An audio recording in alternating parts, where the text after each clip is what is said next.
Hello, I'm Malcolm Coulthard. I'm a children's kidney doctor, but also neonatologist, and I'm going to address the question of whether it's possible to hemodialyze very tiny preterm infants. The answer is that with current technology it's not, and that's because their circuits are far too big. The smallest volume is 60 mils, which is 50% of the blood volume of a 1.5 kilogram baby. They also require massive blood flow with large double lumen catheters. Suitable filters aren't available because in fact there's no licensed product available, so no manufacturers are making them.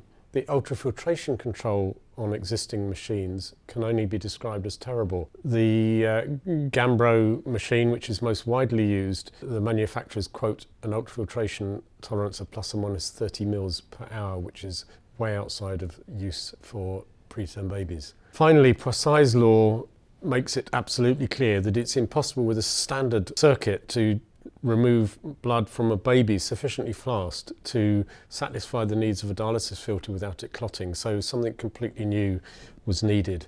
We've come up with this device called the Nidus. Essentially there are two syringes, S1 and S2, which sample blood from the baby, pass it across the filter and back, and then return it to the baby. The whole extracorporeal volume is a surprising 4.3 mils, and added to that a 5 mil cycle volume each minute. The most that is removed from the baby at any one time is 9.3 mils. The standard blood flow rate is 20 mils a minute through a very tiny line. You can use, for example, a 20 gauge single lumen line, a sort of small IV cannula. And if that turns out to not provide 20 mils a minute, the machine will automatically sense that and slow down its sampling rate, but it will continue to operate, but it will still drive blood through the filter sufficiently fast to prevent that clotting.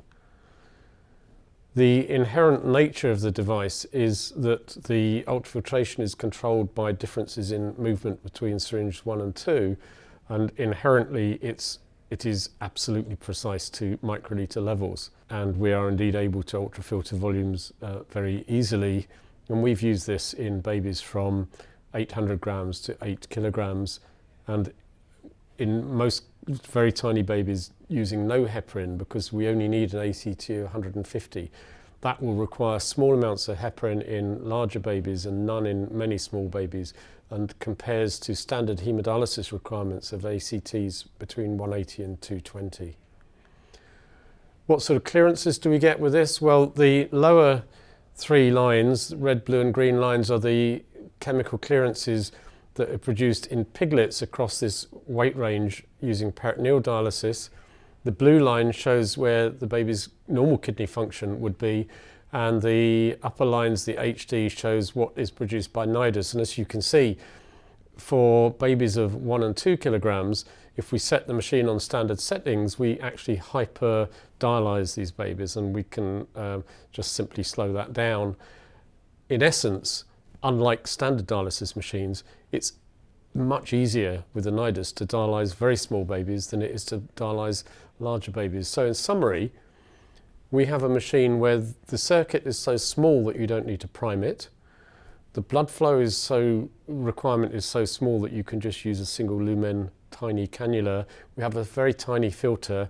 We have precise ultrafiltration control, and because of the difference in the whole system of the circuit, we get no clotting despite minimal anticoagulation. So we think this will be of great interest in the future.